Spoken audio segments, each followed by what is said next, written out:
Hey everyone. On some of my adventures, I like the outdoors. I like to metal detect. I like to look for artifacts where I have permission. We do it legally here in Arkansas. I know a lot of people don't. Hold on. Ugh. Anyway, I have a friend that has a place that is very, very, very deep in a valley.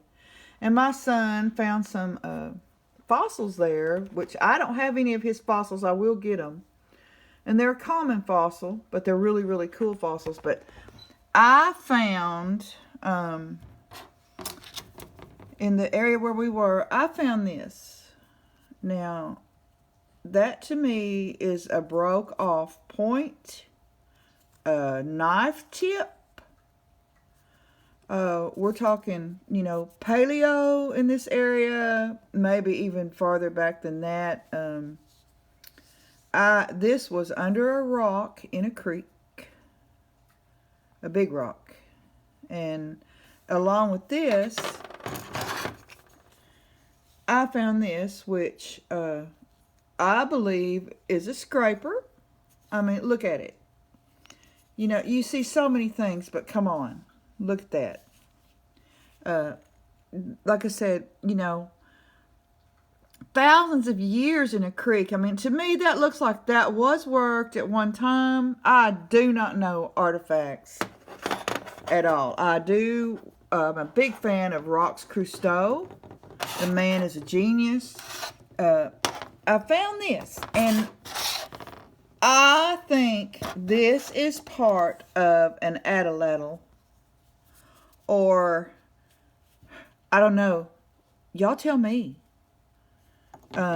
Very flat on one side, groove. I just don't know enough, but it stood out and it's different, and it's just different. I mean, there's something about it. And then I found a fossilized shell. If anybody knows what that is, tell me.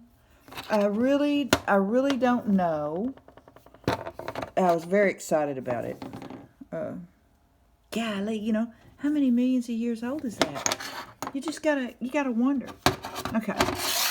And then I have some questionable things, but I did the put it in the water test to see what areas dry quick and what don't.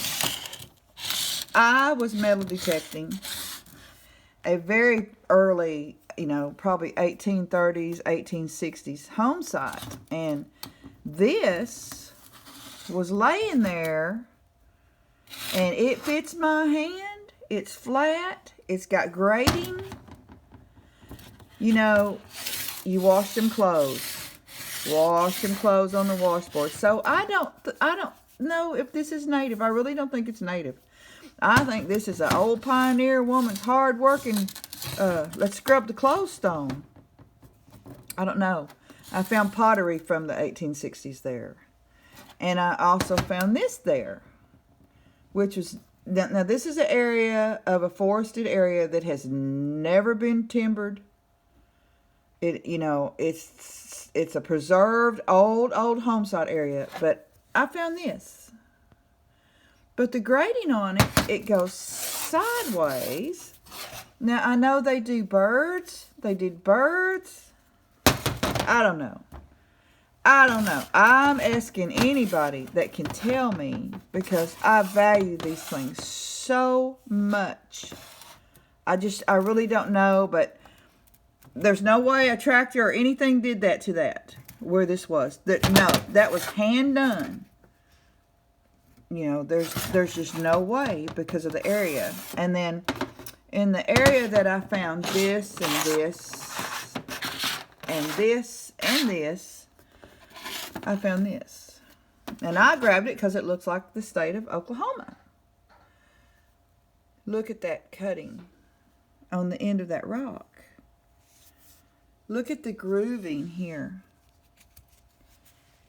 I think it's one of those chippers or something. I need somebody to tell me. It fits my hand. It's grooved. It does the oil check. There's oil spots. This does not dry out as the rest of the stone does. And then when I was doing my garden, where I live is a millions of year old riverbed off of a creek. And my yard where I garden, it is nothing but sandy soil. I mean, we were part of the riverbed at one time. Well, I dug down, digging that hugelkultur, and I found these 2 sandstones. Look at the groove. What is that? It fits. I don't know. And this one, look. You know, rocks aren't made to be like that. I mean, so I was really excited, and I dug around, and I didn't find any more, but you know, I think these were some kind of a little grinding, maybe a makeup grind. I don't know. Somebody, please, with some expertise, let me know. This is, it's not really a sandstone. I don't know my stones. And this right here is really, it was out of the area. I was in a creek bed with nice, round, smooth rocks. And I know I have left a grinding stone out there. It's a huge grinding stone. And I'm going to go back and get it, because it is on my friend's section of the creek, on his side, on his property. So, but if it wasn't, I wouldn't go back and get it. But it was too heavy for me to carry. But I don't know. Come on, you experts. Tell me something so I don't feel like I'm just keeping worthless rocks. This I'm very, very curious about. Very curious about all of it. I know that has to be a knife end. I don't know. You know, 4, 5, 6, 10,000 years old. Very possible in the area that I was. I'm not going to reveal the area. But, you know, northwest central Arkansas, I guess you could say. Does that make sense? Northwest central, a little south. Anyway, anybody with some information, please comment and let me know, because I show my kids and they just look at me like, Mom, it's rocks. I want them to understand if it really is something. But you know what? Even if they are just rocks, I'll keep them.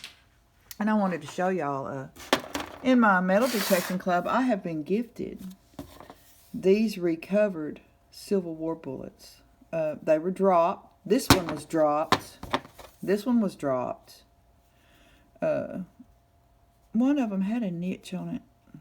Right here. There's a mark, but I don't think it's a playing mark. You know, they used to use these for chess pieces, or they would flatten them out for poker chips, you know, hammering them onto a coin.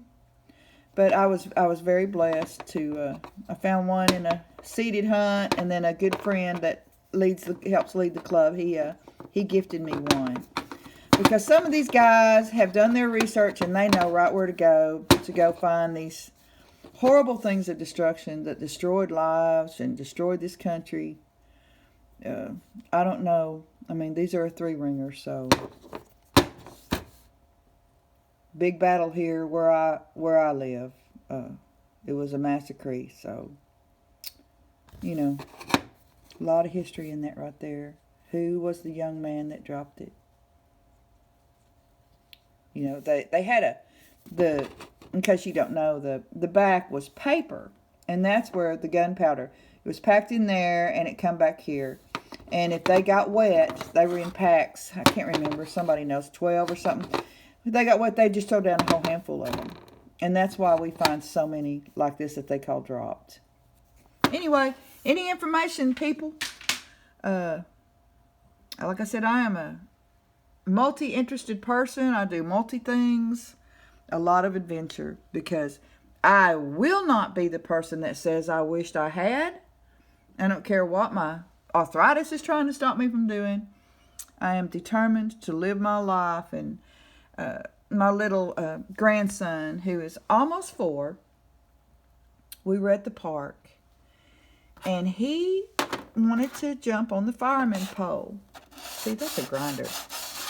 And he tried and he tried. He'd go up and he'd leave, and he'd go up and we said, you don't have to do that. That's okay. Whatever. Just play. Well, he went up there on his own, and he was holding that pole, lean out and hold the pole and get back and lean out, and finally his little brother come up behind him. He goes, "Stop, Hudson." And he looked and he goes, "I be brave." And that kid jumped out on that pole and grabbed and slid down, and we cheered, and you have never seen such joy. And for me to get to hear my sweet baby grandson say, "I be brave," it has really moved me to be brave. When I went to Bobblehead's birthday bash, I was petrified. I almost turned around like 5 times. And I kept saying, "I be brave." You know, you go somewhere, you don't know a soul. You don't know how they're going to react to you. And I have been welcomed. And it's so greatly appreciated to find like-minded people that love each other and love the earth and love the animals and caring about your fellow man like they used to, like we used to, like this country used to. That's what made this country great. But anyway, I digress on a cold, rainy day where I am. Any info, guys, let me know. Until then.